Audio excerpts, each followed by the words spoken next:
there are tactical things to consider. There are great players. Certainly, there's going to be great players for Italy, but there is an emotional component. And now that England has broken through to that final, what impact can that have emotionally and psychologically? Well, I don't think it'll have that much, to be very honest, because it's another game and it's at home. Of course, it's not a semi-final now, it's a final, but you're playing possibly the best opposition in the tournament. So you have to step it up again. You have to be quicker. You can't just think, oh, we'll go and do exactly what we've just done today against Denmark or Ukraine and do it to Italy, because you'll fail.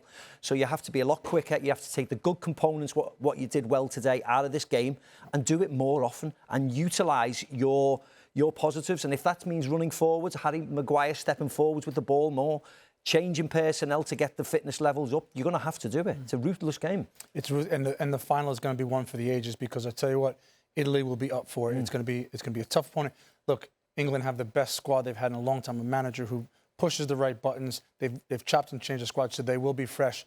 But man, what a final! It's going to be exciting. Yeah, it is going to be great for sure. I should point out that here in the studio during the match, there were exhortations from some corners, I won't name names, to go forward.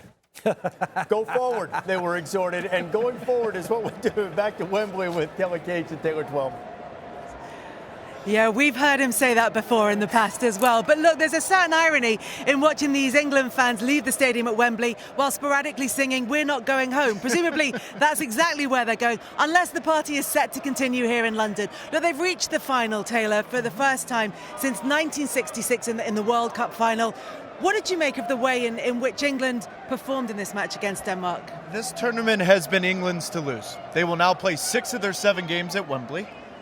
It was calculated. It was measured. Make no mistake about it. They were the better team on the field today. They created more quality chances. And yet, how did they score their 2 goals? An own goal and a rebound off a penalty. And so it's just been enough from Gareth Southgate in England.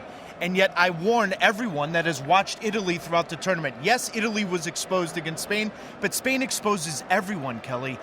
Italy plays at a tempo and a pace that is relentless. And the only player that we've seen play at that pace for England has been Raheem Sterling. So I think Macca hit the nail on the head in the sense that they've got to play a different game. Not the game that we've seen throughout the entire tournament. And I get the game they played in Rome against Ukraine is a one-off.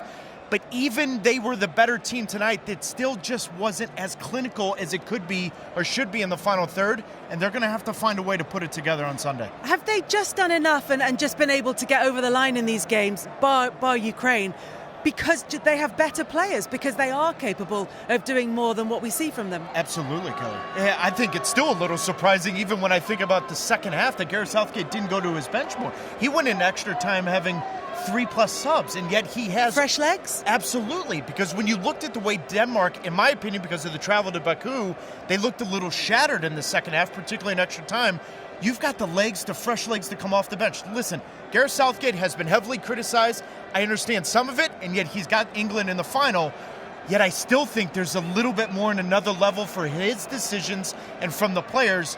If they can do it on Sunday, then we may get one of the best European Cup finals we've ever had. Yeah, and Taylor, as you've said, 6 of England's 7 games will be here at Wembley, the last of them coming at the final on Sunday. And after decades of failure, the England fans might just have it right when they sing "It's Coming Home."